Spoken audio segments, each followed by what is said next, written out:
What's going on, everybody? This is Cory Lee's Boxing, and we are back with another banger. So please smash that like button, you guys, and subscribe. And yeah, we're gonna talk this boxing tonight, like always.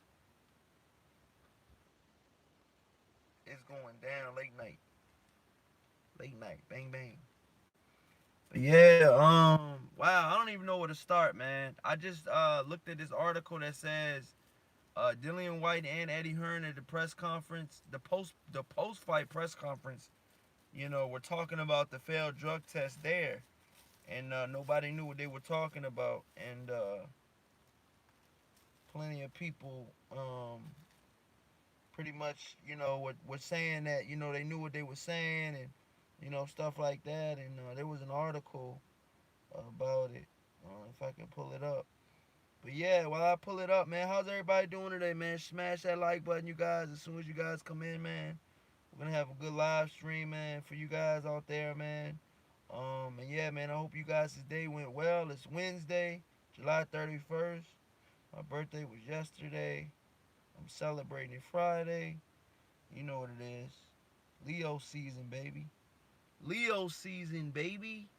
But yeah, man, if Dillian White gets found guilty for all of this shit, because Eddie Hearn has a point. He says it's guilty until proven innocent. I mean, in which it is. I mean, right now, the everything's against them. You know what I mean? They lied, they covered it up. You know, and they it pretty much was a situation of White should be banned from boxing. He could have killed someone in the ring. Yeah, he could have, man. He very well could have, man. That's the problem that we have with the boxers of today, man. They get all juiced up, man. And and this is in a heavyweight division, you guys. Where the heavyweight division is very, very, very, very, you know what I'm saying, muscle bound. These guys hit with the velocity of a punch that is like no other in any other division. You know, the velocity of a punch in the heavyweight division is far more superior than the velocity of a punch in the let's just say the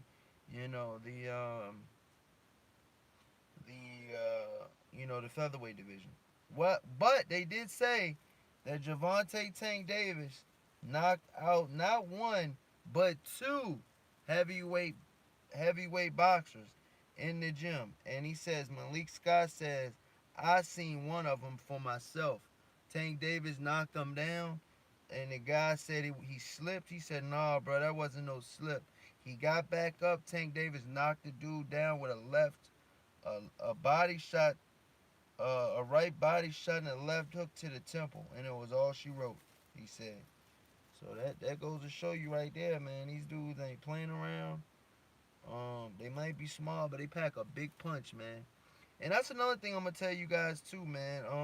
Being in boxing, man, you can die at any time. Any one punch can change your life. Not even you don't even have to die.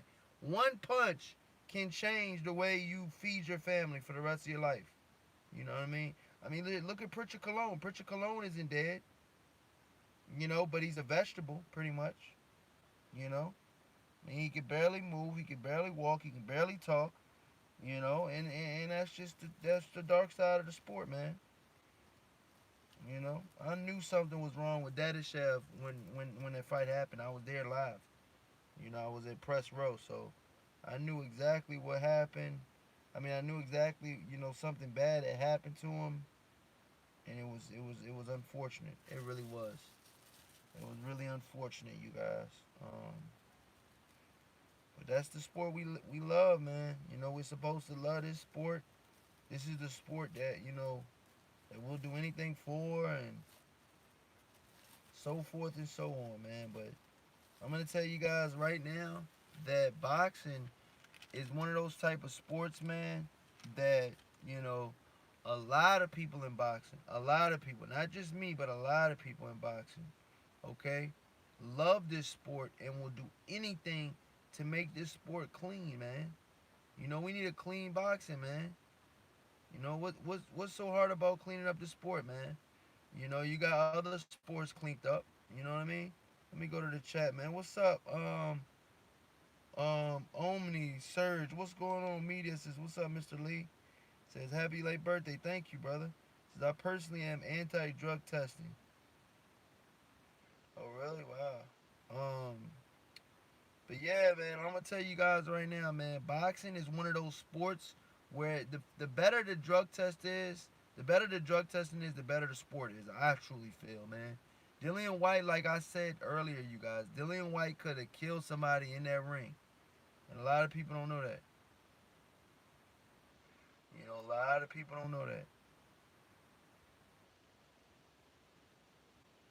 And I'm gonna tell you guys right now another thing too, man. Dillian White can do a lot of. He might be doing criminal time for this, man. I'm not gonna lie, man. This if this goes down the way I think it might go down, you know, Dillian White could possibly do some criminal time. I'm gonna be honest with you guys, man. You know, I'm gonna just be straight up honest with you guys, man. I'm gonna just be as honest as I could be. Bob Arum is going to make Terrence Crawford versus Jose Ramirez next year. How do you? Who do you got? Jose Ramirez? Oh, okay. Yeah, he'll probably make that fight. I got Terrence Crawford clapping the shit out of this dude. Not even close. He'll pretty much beat him like he did Benavidez. Same situation. I really thought you were talking about Benavidez at first. I was like, hold up. Nah, man, Jose Benavidez versus Jose Ramirez versus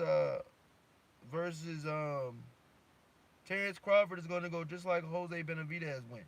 Both Jose's are gonna get iced. Period. I don't care how good he looked against Maurice Hooker. Two different levels. And there's levels. You know how they say there's levels to this shit? That's what they were talking about. They were talking about that shit. You know, it's levels to this shit. You know what I mean? So, you guys gotta know, man. He says, I think drug testing will never be fair, so why do we need it? I mean, it'll be fair.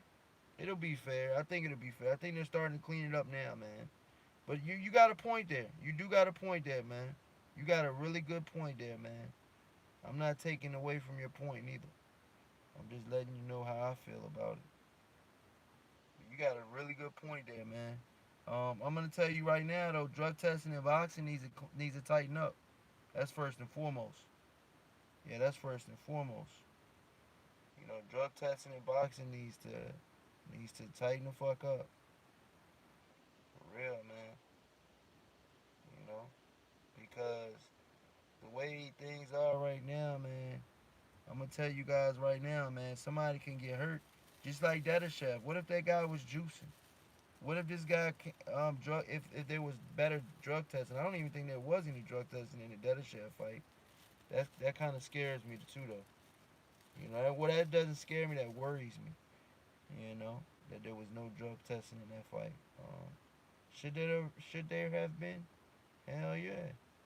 There should be drug testing in every fight. Oscar Rivas should be mandatory for Wilder. That'll be a good fight. That'll be a good fight. He could catch Wilder too, man. You know, Ruiz has been fighting big heavyweights his whole life, man. So for me to say that, you know, Deontay Wilder washes and you mean Andy Ruiz? You said Oscar Ruiz. You mean Andy Ruiz? Yeah. But for me to say that, you know, that this guy is gonna be getting, you know, that Deontay Wilder's gonna wash any of these guys is I'm gonna go hell no. You know what I mean? Because just for the simple fact, you gotta understand, man. You have to understand that Andy Ruiz, okay, is been fighting tall guys his whole life. You know, so and who's to say that Anthony Joshua wasn't drugged up? Just because he passed doesn't mean he wasn't drugged up. This guy be juiced to the gills, man, every fucking time, dude. He just be looking like, I mean, I don't know, man. Maybe that's just me, but hey, man, he probably training somewhere, trying to get ready for that rematch. not gonna lie though, man. If Andy Ruiz ain't 100% ready for that rematch, oh yeah, Joshua getting his belts back. You can bet that. Smash that like button, you guys. Let's get these likes up. He getting them belts back. You can bet that. You can bet that. You can bet that.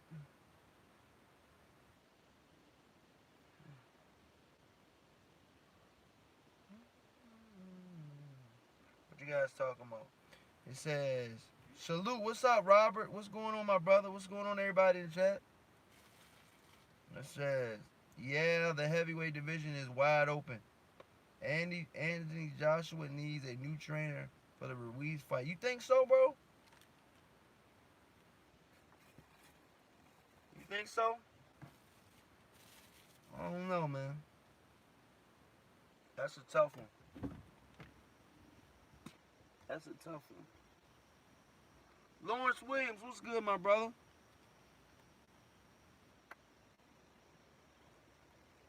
What's going on, Lawrence Williams? How's everything going with you today, man, my brother? Hope you're having a good day. I'm going to tell you guys right now, though, man. I'm going to tell you guys right now. Andy Ruiz is the type of fighter, he's like a chameleon, man. You know what I'm saying? He can adapt to you, man.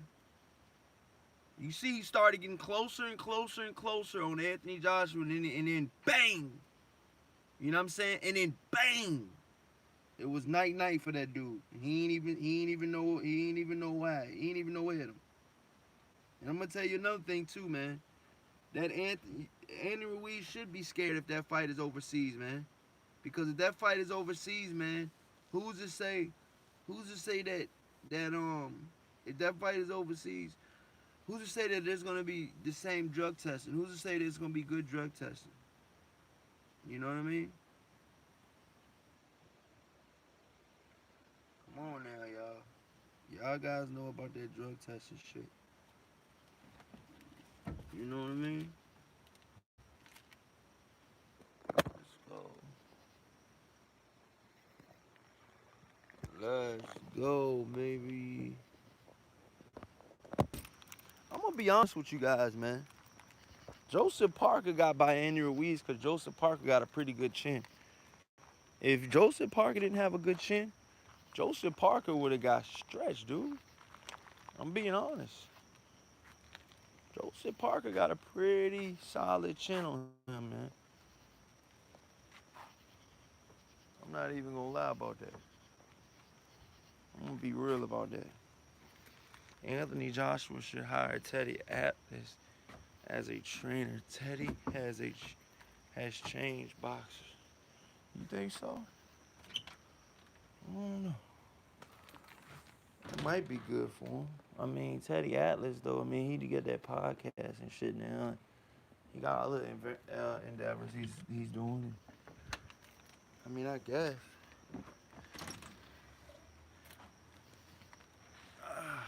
Shit. I don't know. That's a tough one, man. What you guys talking about in the chat?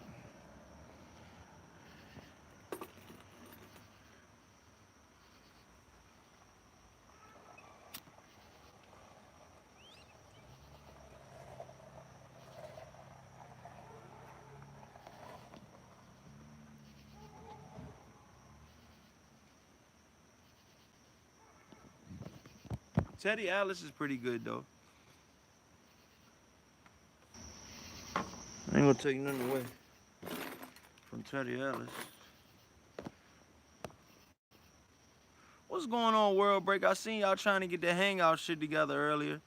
When are they cutting that hangout shit, man? World Breaker.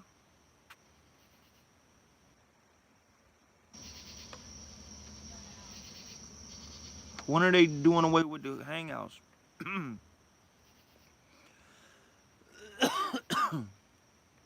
It says Atlas really does have a good track record with fighters. Yeah, I mean he did. I ain't gonna lie. Teddy Atlas looked damn good against when he got Gostic. You know what I mean? Alexander Gostic.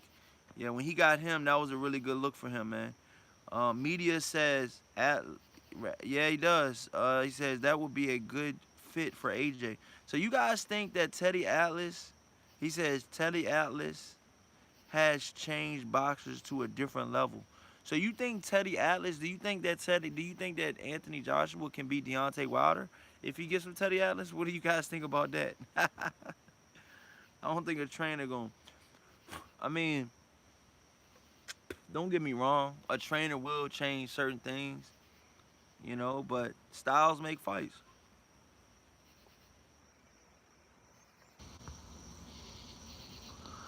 Robert Guerrero says, "Is that yard fight this weekend?" Nah, nah, nope. That yard fight is a little ways away, buddy. We got a couple weeks for that yard fight to happen. I think that yard fight is in either August or September. But they've been playing with Yard, man. I'm surprised Yard been keeping up though, man. Media in the chat says Wilder is not beatable. Is not unbeatable, and anyone in the heavyweight division can lose. Yeah, that's true.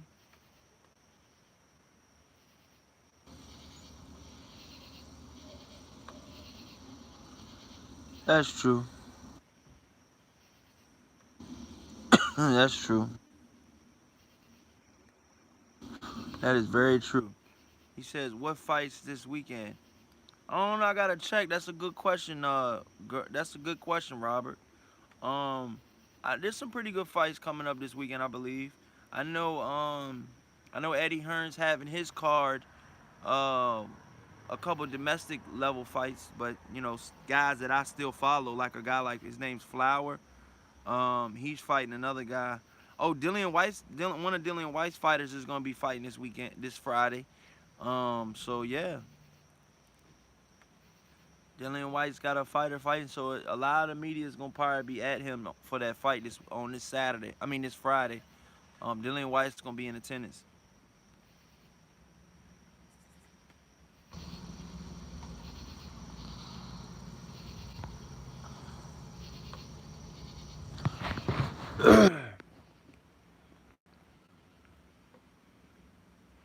Oh, smash that like button.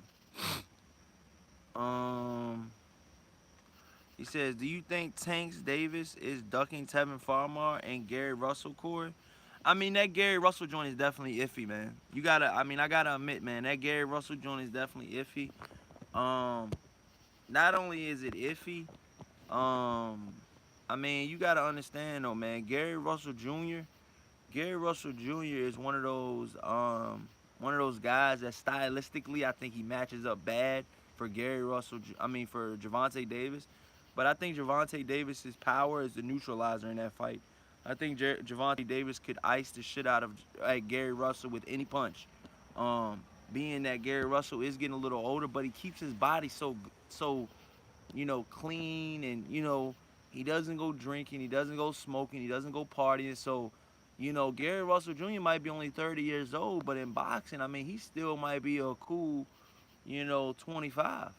But the only thing about it is they said the smaller guys, you know, they max out, earlier than the um than the heavier guys. Like the heavyweight, heavyweight gets better with time, like 34, 35. Heavyweight could still be in this heavyweight championship run.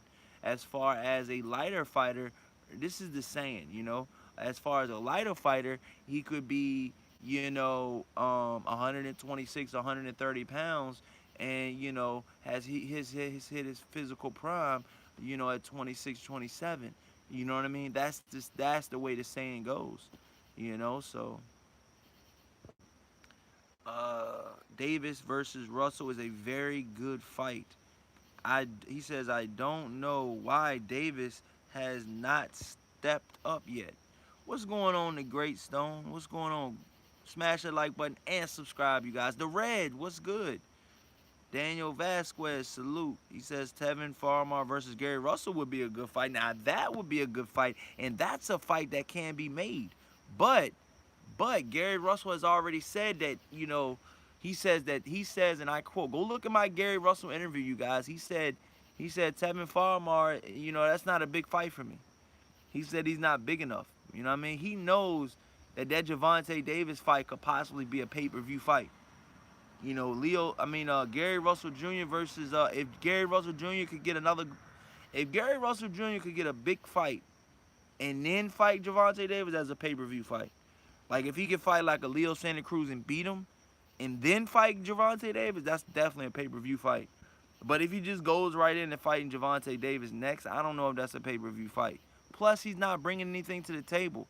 What Gary Russell Jr. told me his game plan was he was going to relinquish his WBC belt, immediately fight Miguel Berto for the WBC belt at 130 because the WBC has a way where you can do that. You can move up. The very next division that you move up, you can be the mandatory shot as soon as you move up because it's a champion fighting a champion. And I think that's a route that Gary Russell Jr. should take, and I think he should take that next. I think that should be his next thing that he needs to take. I think he needs to fight, Miguel Berchelt. Gary Russell needs to fight Miguel Berchelt. He gets through him, and then he becomes the man at 130, or one of the men at 130. Right now at 130, you got champions like Jamel Herring. You have champions like Tevin Farmer, Javante Davis, and Miguel Berchelt. Out of all four of those champions, I think it's neck and neck between Miguel Berchelt and Javante Davis. Tevin Farmer, being third, definitely being third in my personal opinion. I truly believe that the Miguel Berchelt fight it might not be a bigger fight because Miguel Berchelt is not that known to U.S. fans. Um, but I think Miguel Berchelt, when it goes toughness and grit, I think he might be tougher than Tevin Farmer. Maybe we gotta see. We gotta see though. Smash that like button and subscribe, you guys. Dan Vasquez says Floyd Mayweather doesn't approve that fight. He knows Tank Davis might get schooled. Yeah, that's why. That's why he said that. That's why he said Gary Russell Jr. is in a different weight class, and he's not looking at. They're not looking at him right now. That's why he said that though. That's the exact reason why he said that. Um, Media in the chat says Davis versus Russell is a very good fight. I don't know why Davis has not stepped up yet.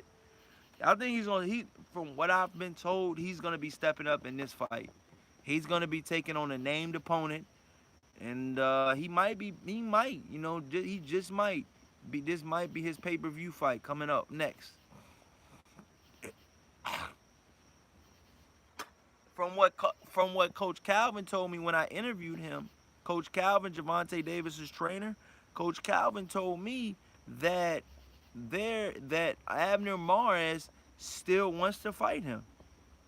Abner Mares has still been calling and trying to get that fight. Do you think a Abner Mares versus Javante Tank Davis is a pay-per-view fight? I think that'll be bigger than the Gary Russell Jr. fight.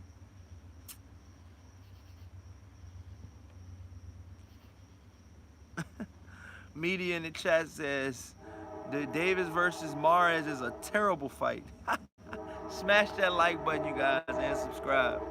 Let's get these likes up, you guys. I'm gonna tell you guys right now, man. I mean Miguel Berchelt. I think that's the fight, man. I think that's a tough, gritty. He's 130. Javante Davis is 130. If not, man, I can see Javante Davis moving up real soon. You know, if doesn't nothing come his way in the next, couple months, the month or two, not couple months, but in the next month or two, because they said Javante Davis is gonna try to keep him busy. Davis versus Mars is a terrible fight.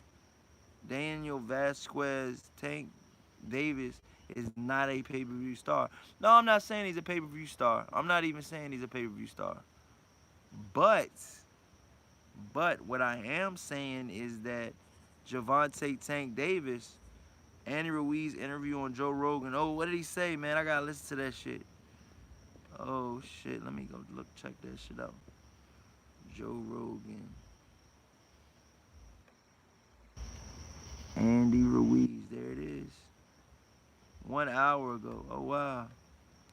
Let's see what he gotta say. And we're live. What's up? Heavyweight champion of the world? How's that feel, man? It's amazing, you know. It's a big blessing. Just happy. Does it seem real? It's still, yeah, of course, it's real. For the first few weeks, the first few days, I was pinching myself, see if it was a dream or nothing. But you know, I'm just really Man, blessed. shout out to be here. Joe Rogan, man. Incredible situation, right?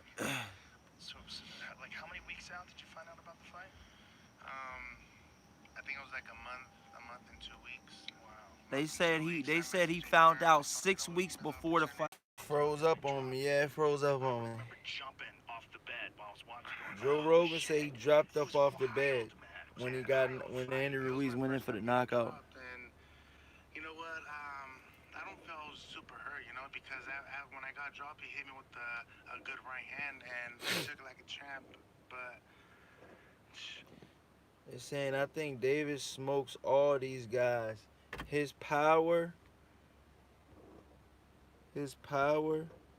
and speed will be too much for all of these guys. I think Devin Haney could beat him though. Yeah, Devin Haney's gonna be a threat, yo.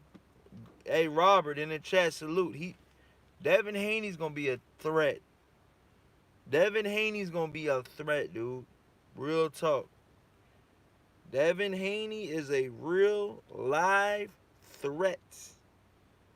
No questions asked, man. Travis Black says Bob Arum's got no right to say shit. What a slimy guy. How many of his fighters have tested positive over the years? Travis Black, hey man, that's what the man said, man. But yo, I'm gonna go catch this. I'm gonna go get this food, and then I might come back live for one more live, man. I'm gonna check this Andy Ruiz Joe Rogan podcast out, man, and I'm gonna definitely get at you guys next. But I wanted to say, man, I think Inoue pound for pound could be my #1 fighter in the world. But I still think Usyk's my #1 pound for pound fighter. But it's between Usyk, Crawford, and Inoue. I think those are my 3 top pound for pound fighters right now. Alright, let me know what you guys think in the comment section. Please smash that like button and subscribe. And until next time, you guys. Peace.